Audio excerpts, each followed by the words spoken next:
الشيطان الرجيم بسم الله الرحمن الرحيم إن الحمد لله نحمده ونستعينه ونستغفره ونعوذ بالله من شرور أنفسنا ومن سيئات أعمالنا من يهده الله فلا مضل له ومن يضلل فلا هادي له أشهد أن لا إله إلا الله وحده لا شريك له وأشهد أن محمدا عبده ورسوله اللهم رب اشرح لي صدري ويسر لي أمري واحلل عقدة من لساني يفقه قولي أما بعد.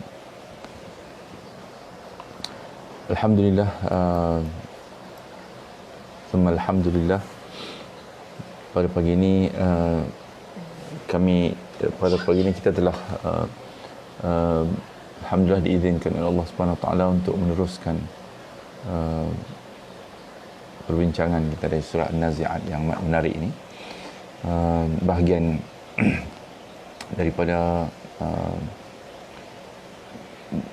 pembincangan yang Allah Subhanahu Wa Taala rakamkan dan abadikan di antara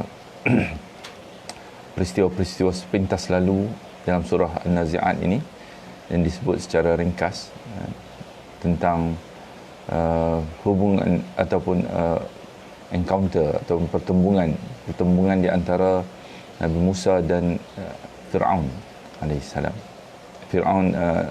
Nabi Musa alaihissalam dan Fir'aun yang telah berakhir dengan kehancuran Fir'aun kerana sifat yang di-highlight oleh Al-Quran Karim adalah tentang tagha, kan?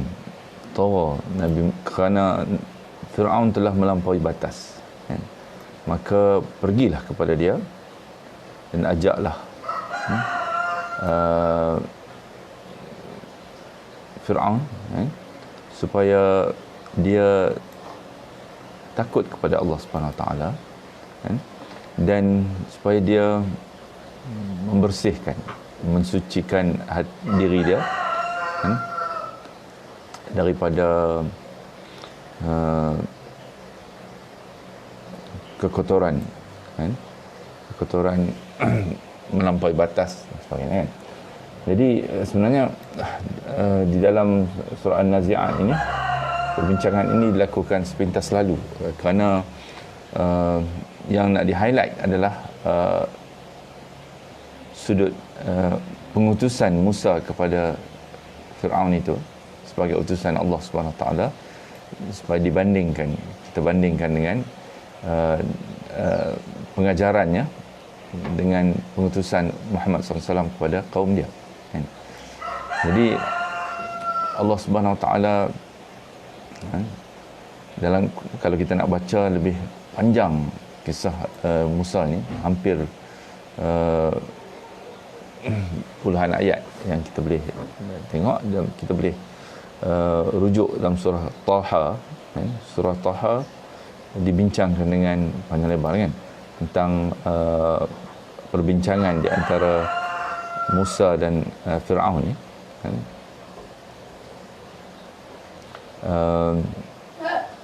Dan juga dirakamkan juga tentang peristiwa pertembungan Nabi Musa dan ahli-ahli sihir Fir'aun, kan?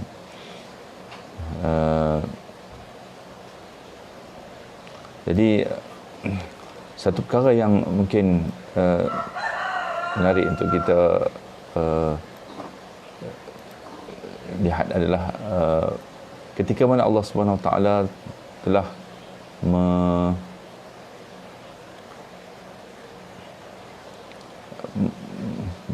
mengangkat detik-detik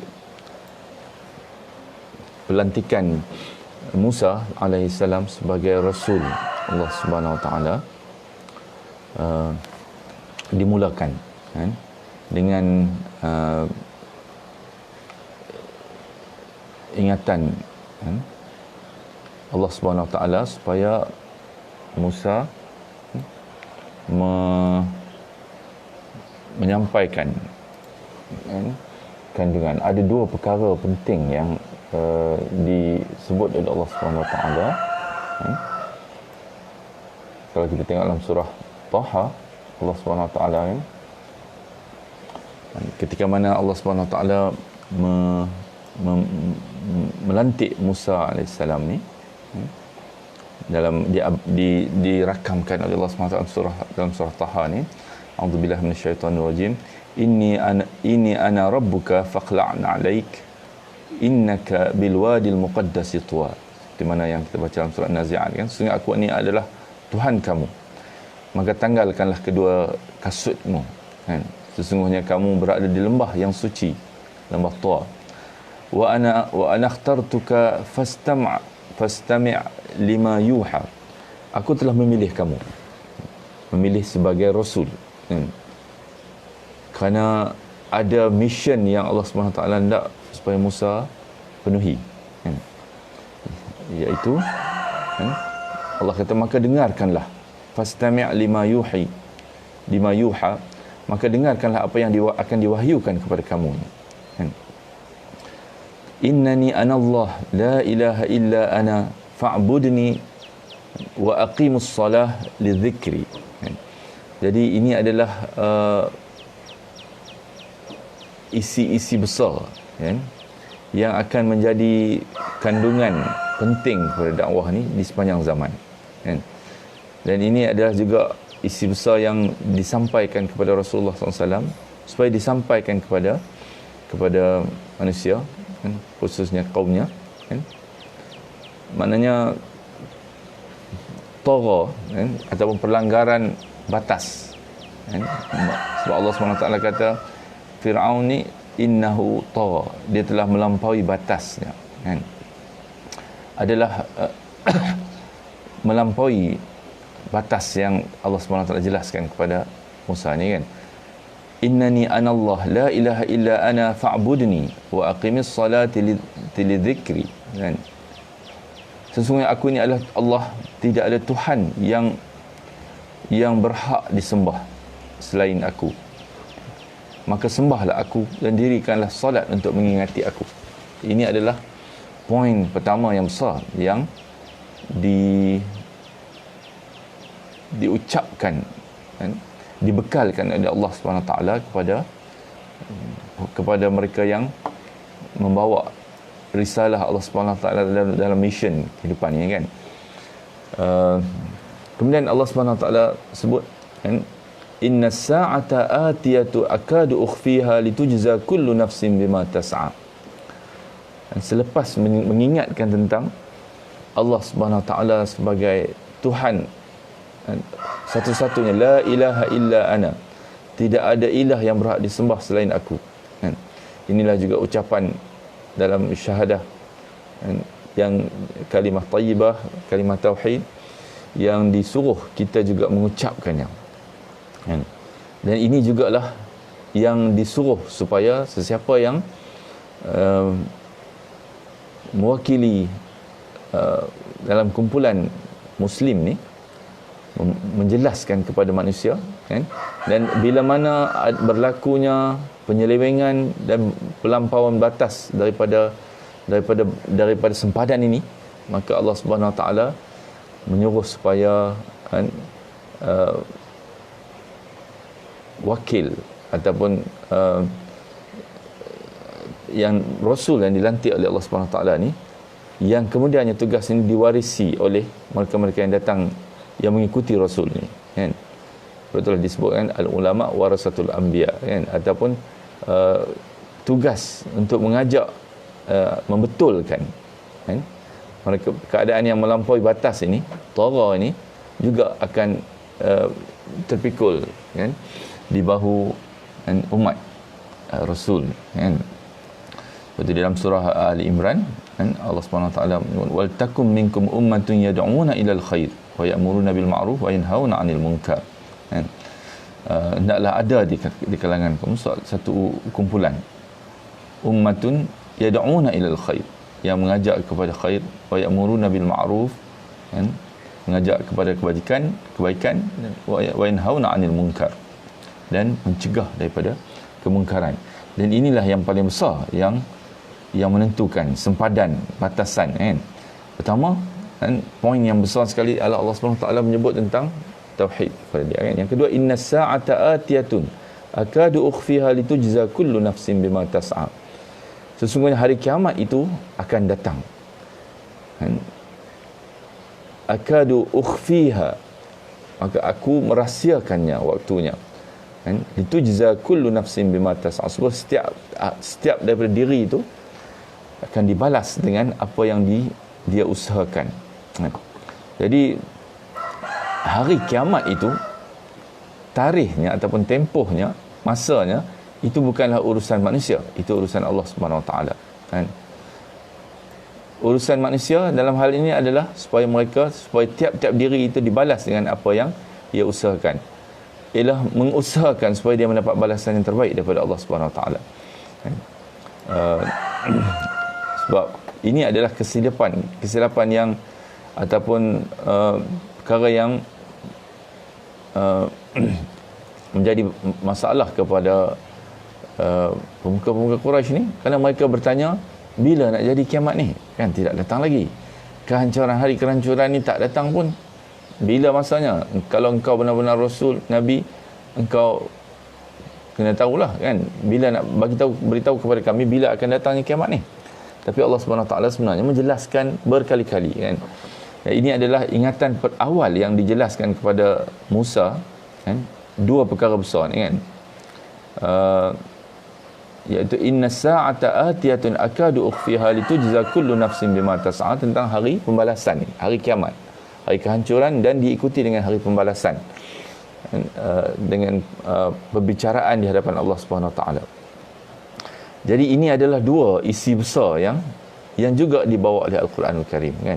Dan di celah-celah itu juga bentuk praktikal daripada pelaksanaan dua isi besar ni adalah kan, disebut dalam ayat pertama, ayat 14 tadi kan, surah Taha ni tadi.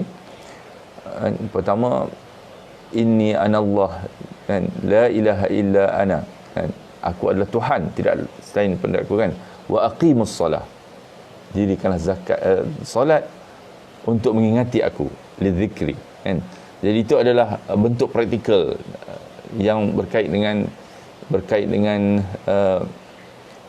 masalah risalah kan, bagaimana nak melaksanakan dia dan sebagainya. Itu adalah ikutan Rasul kan, mesti mengikuti Rasul. Jadi ini tiga isu besar kan. Bila datang Rasul ini, siapa saja yang mendustakan dia pasti akan mengundang bahaya kan, mengundang masalah dan azab daripada Allah Subhanahu Wa Taala kan. Jadi Allah Subhanahu Wa Taala mengingatkan dua isu besar ni, kemudian disebut kan, fala yasuddannaka anha man la yu'minu biha wattaba'a hawahu fatarda. Maka sekali-kali janganlah kamu dipalingkan, fala yasuddannaka anha, daripada dua perkara ni kan. Maknanya teguhlah dengan isu, fokus kepada dua perkara yang Allah sebut ni. Pertama, tauhid kan. Yang kedua, hari pembalasan kan. Sebab itulah dalam surah-surah yang kita bincang di hujung ni, isi besarnya adalah berulang-ulang kan, rasul-rasul para rasul kan, rusul kan, mengingatkan kepada kaumnya tentang hari pembalasan yang akan tiba ni. Inna sa'ata atiyatun akadu ukhfiha. Tapi Allah Subhanahu Wa Taala merahsiakannya supaya kamu tarikh masa dia bila kan? Tapi tidak dirahsiakan bahawa ia akan datang. Yang dirahsiakan adalah masanya, supaya manusia bersedia, menyediakan dirinya selagi mana ada kesempatan ini. Itu adalah untuk memberi elemen yang penting dalam elemen cemas kan. Bila-bila masa saja, dan masa yang sama Allah SWT mengingatkan dalam banyak ayat dalam surah-surah yang kita baca, surah Al-Mulk dan sebagainya, bahawa takutlah kamu, man fis sama', siapa yang di langit ni kan, akan menurunkan bala kepada kamu di muka bumi ni tiba-tiba saja kan, fajatan kan, yang menyebabkan kamu akan hancur, kan. Maknanya sebab itulah masa itu tidak disebut, supaya manusia sentiasa cemas dan mengingati bahawa dia perlu terus-menerus berusaha menyediakan diri dia, kan. Jadi sebab itu Allah kata kemudian, maka jangan sekali-kali kamu dipalingkan daripada ini, kan. Fala yasuddannaka anha man la yu'minu biha wattaba'a hawahu fatarda. Jangan dipalingkan daripada orang yang tidak beriman kepadanya, kan, dan oleh orang yang mengikuti hawa nafsunya, yang menyebabkan kamu akan jadi binasa, kan. So fokus kepada perkara ini, kan. Jadi ini adalah detik-detik ketika mana Nabi Musa, kan, dan ini juga adalah detik-detik yang sama ketika mana Rasulullah SAW dijelaskan missionnya, kan, yang kita baca di dalam surah Al-Muzammil, kan, kemudiannya surah Mudaththir, kan. Kedua-dua ni Allah SWT menjelaskan dan menyediakan Rasulnya untuk berhadapan dengan kaum mereka yang ditugaskan untuk menyampaikan dakwah ni kepada mereka, kan, atau menyampaikan isi yang besar ini, kan. Jadi di Allah Subhanahu Wa Taala membekalkan Musa ni dengan mission yang jelas, iaitu untuk memberhentikan sesiapa saja yang melampaui batas, kan, mengajak dia balik kepada jalan Allah Subhanahu Wa Taala, kan, mengikut kedudukan dan juga status dia, kan. Kalau yang ni adalah raja, kan, Fir'aun, maka kesannya lebih besar, kan. Engkau pergi kepada dia, kan, dan katakan, kan, apa yang sepatutnya engkau katakan ini, isi yang besar ni, kan, dan ajaklah dia untuk membersihkan diri dia, mensucikan dirinya, kan. Faqul hal laka ila an tazakka, maka katakanlah kepada Firaun, adakah keinginan untuk kamu membersihkan diri daripada kekotoran tauhid ini, kan, iaitu mensyirikkan Allah Subhanahu Wa Taala, dan juga kelalaian terhadap hari pembalasan, terlalu leka dengan apa yang dekat dunia, kan. Ini adalah dua masalah besar, kan, yang disuruh oleh Allah Subhanahu Wa Taala untuk Musa cek, pergi kepada dia, kan, sebagai utusan aku, dan aku akan bekalkan kamu dengan semua keperluan untuk kamu berhadapan dengan dia, iaitu apa dia, kan, ajak dia, kan. Allah kata wa ahdiyaka ila rabbika fatakhsha, engkau akan kupimpin ke jalan Tuhanmu agar engkau takut kepadanya, dan Allah bekalkan dia dengan fa'arahul ayatal kubra, lalu Musa memperlihatkan kepada dia mukjizat yang besar, kan, yang malangnya fakadzdzaba wa asa, Firaun mendustakan dan mendurhakainya, kan, mendustakan dan menolak dia, asa, kan.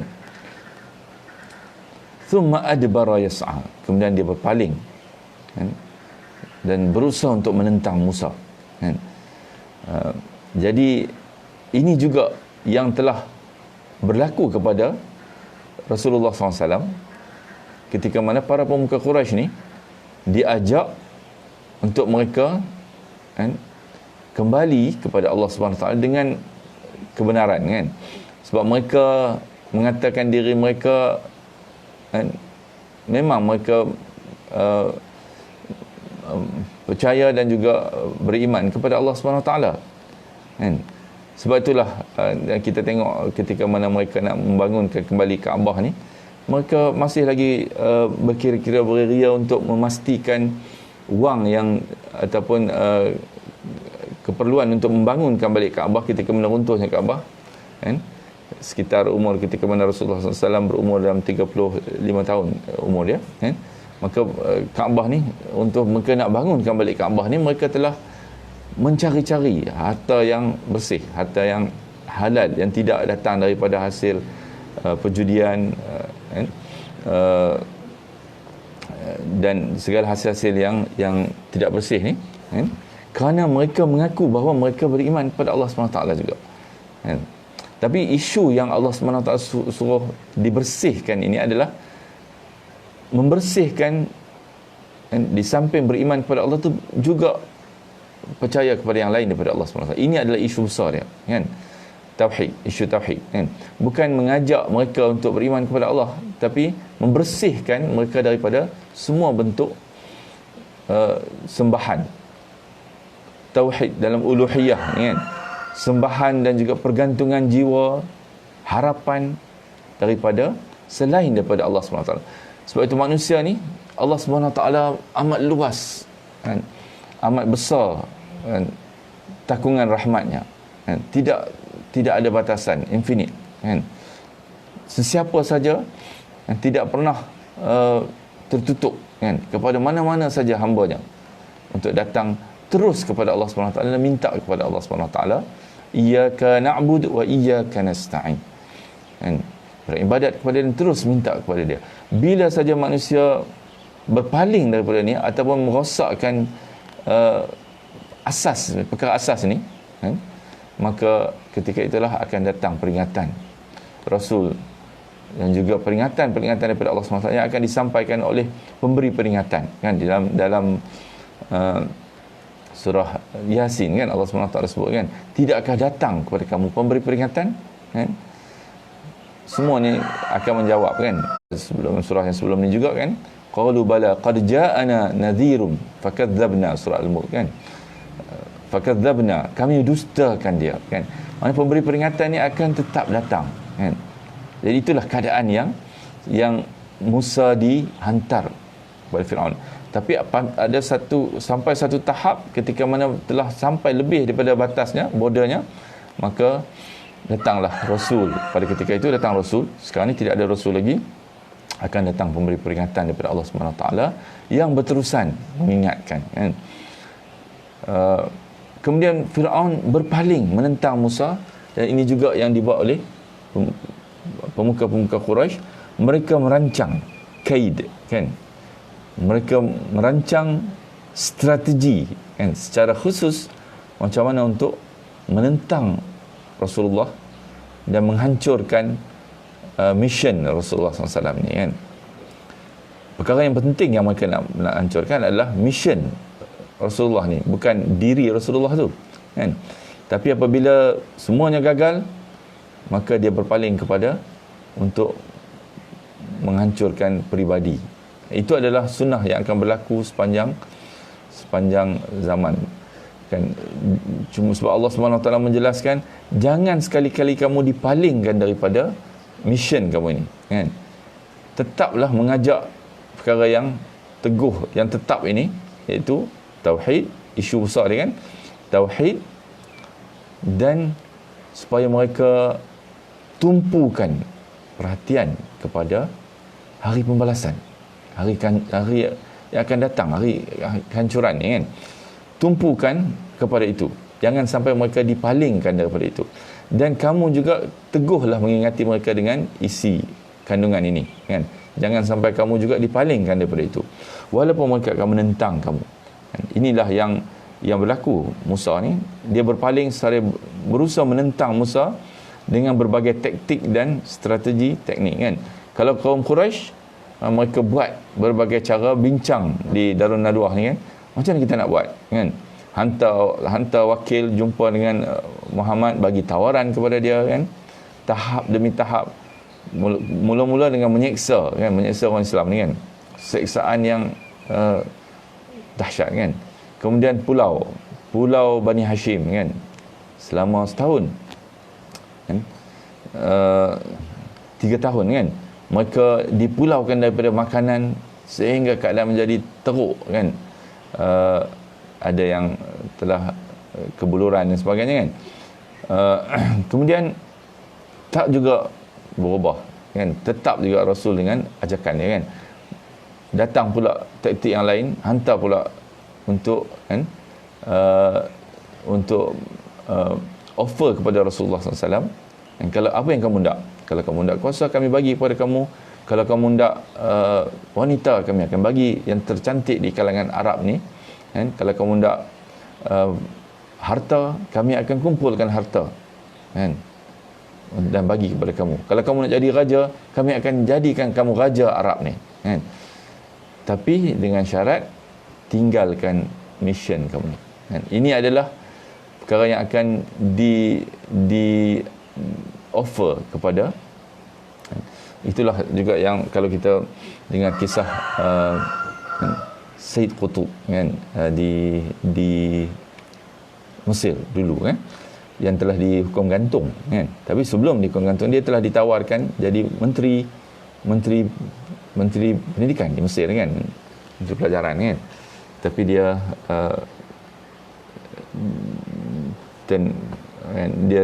dia tidak terima, kan, dan berakhir dengan di penjara dan dia digantung. Maknanya itulah juga riwayat para rasul ini, kan. Dan riwayat mereka-mereka yang membawa risalah ini, dua isi besar yang Allah sebut kepada Nabi Musa tadi, kan? Juga dua isi besar yang menjadi isi mission kita, kan. Di tengah perjalanan itulah Allah peringatkan, jangan sekali-kali kamu terpesong, kan, mula memikirkan ganjaran-ganjaran dunia, kan, dan sebagainya. Itu adalah akan merosakkan kamu, kan. Jadi hasilnya, kalau kamu teguh menyampaikan ini, kamu akan ditentang dengan perancangan yang khas, perancangan khusus daripada musuh-musuh kamu ni, kan. Jadi mereka, Fir'aun pun serupa juga, dia telah merancang untuk menentang Musa dan memastikan mission ini akan gagal, kan. Jadi apa dia buat? Fahasyara fanada. Selepas itu, kan, Fir'aun ni panggil semua pembesar-pembesar dia. Hasyar ni, dia yaumul hashr, kan. Hashr ni maksud dia adalah mengumpul, kan.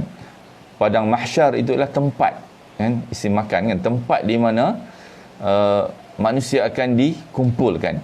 Tapi hashr ni, dia jamak pun kumpul juga. Tapi hashr ni adalah seolah-olah macam kita kata dia mengumpul binatang ternak, kan, dihalau ataupun dipaksa untuk datang berkumpul beramai-ramai. Itulah yang Fir'aun ni buat, kan. Kalau kita baca dalam surah Taha, ni lebih jelas, kan. Dia telah mencanangkan kepada semua rakyat dia dan juga pembesar-pembesar ini, kan. Fahasyara, panggil mereka semua secara paksa. Kemudian sebab apa yang berlaku ialah ketika ini Fir'aun telah merasa diri dia tertekan, kan. Apa dia buat semuanya gagal, kan. Apa dia buat semua tak berjaya, kan. Ini juga ada diceritakan juga di dalam surah Mukmin, kan. Surah Mukmin pun ada juga menceritakan detik-detik bagaimana Fir'aun ni, kan, dia sebenarnya ini mungkin menunjukkan dia kesombongan dia, tapi pada hakikatnya, kan, menunjukkan kelemahan dan kerendahan, kan, mereka yang menentang Rasul ini. Ini juga yang berlaku kepada para pemuka Quraisy, kan. Mereka berbincang satu step semuanya gagal, kan. Akhirnya, kan, mereka juga fahasyara fanada, mengumpulkan, kan, manusia, kan, pembesar-pembesar dia, kan, dan berseru kepada mereka, kan. Faqala ana rabbukumul a'la. Sebab kata-kata ini sebenarnya adalah di tahap ataupun di detik di kedudukan ini, masa ini adalah untuk menjelaskan keadaan yang merisaukan diri dia, kan. Sehingga dia mengucapkan kata-kata yang melampaui batas dan tidak logik lagi, tidak rasional langsung, kan. Kita boleh tengok di dalam surah Taha itu dialog di antara Musa dengan Fir'aun, kan. Bila Fir'aun dia mengulangi lagi kepada rakyat dia, akulah Tuhanmu yang paling tinggi, kan. Jangan kamu lupa yang ni, dan jangan kamu terpengaruh dengan apa yang diajak oleh Musa yang mengatakan, kan, Allah la ilaha illa ana, kan. Itu adalah ingatan Allah kepada Musa, pergi kepada Firaun dan bagi tahu perkara ni, kan. La ilaha illa ana, tidak ada yang lain daripada aku sebagai Rabbul Alamin, sebagai ilah sembahan kamu, kan. Jadi Firaun untuk mengingatkan kepada kaum dia, jangan lari daripada ini, sebab nampak macam, kan, dah semakin, kan, ini ketika mana pertembungan Musa dan ahli sihir, kan, ahli sihir yang terbaik dikumpulkan untuk mengalahkan Musa ni, kan. Sebab dia sebenarnya mengalahkan ni, yang penting adalah supaya rakyat nampak dan terima Musa ni adalah orang yang tidak layak dan rendah, kan. Dan apa yang dibawa oleh Musa ni semuanya tak boleh pakai. Itu adalah poin yang mereka cuba ketengahkan. Kalau benda ni berjaya, Musa pun tidak akan dibunuh, kan, tidak akan diburu, kan. Tapi kerana semua ni gagal, kan, itulah juga yang berlaku kepada kaum Quraisy, kan. Kalau kita tengok siri insiden ini sama, kan. Sebab apa? Sebab Allah SWT ketengahkan ni supaya benar-benar mengingatkan pemuka Quraisy ni, perkara yang sama, betul-betul sama telah berlaku kepada Firaun, tapi dalam skala yang lebih hebat daripada kamu, kan. Dan tengoklah apa yang terberlaku kepada dia, ini juga akan berlaku kepada kamu. Tidaklah menjadi susah untuk Allah mengenakan, menimpakan dia kepada kamu, kerana kamu jauh lebih rendah, lebih lemah daripada Firaun, kan. Jadi ketika mana Firaun mengumpul mereka, kan, kan, dalam surah Az-Zukhruf juga Allah SWT menceritakan, sebab kisahnya adalah kisah yang penting, kan. Maka Allah SWT menjelaskan dalam banyak ayat, kan, detail di tempat-tempat lain dengan fokus yang berbeza lah, kan. Dalam surah Az-Zukhruf, kan, Allah SWT menyebut juga tentang apa yang Firaun katakan ini lebih detail, kan. Wa nada fir'auna fi qaumihi qala ya qaumi alaysa li mulku misra wa hadhihi al-anhar tajri min tahti afala tubsirun, kan. Dan Firaun berseru kepada kaumnya seraya berkata, ya qaumi, wahai kaumku, bukankah kerajaan Mesir itu milikku? Alaysa li mulkun misra wa hadhihi al-anhar, dan juga sungai-sungai ini, Nil sebenarnya, mengalir, tajri min tahti, mengalir di bawah kaki aku, kan. Apakah kamu tidak melihat, kan? Semua ni adalah akulah Rabbukumul A'la, kan. Lord kamu, Tuhan kamu, kan, pencipta yang menjaga semua ni, memberi rezeki ni, yang semua ni mengalir di bawah aku.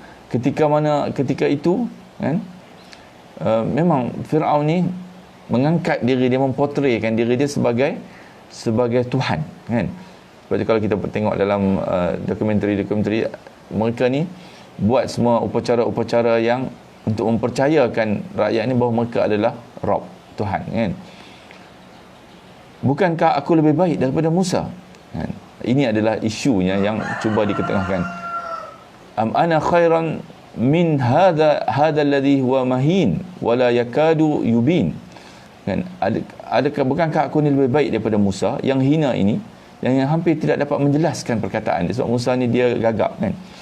Ada riwayat menyebut kerana dia sebab mak dia pernah sorok dia di dalam oven, kan, ketika mana tentera-tentera Musa Firaun datang untuk mencari, kan, bayi Bani Israel ni, kan. Maka dia ada sedikit gagap, kan, lidah dia tidak boleh berkata, kan. Sebab itulah dalam surah Taha tu Allah SWT rakam doa Nabi Musa seperti mana kita baca, kan, setiap sebelum bincangan, kan, supaya Allah SWT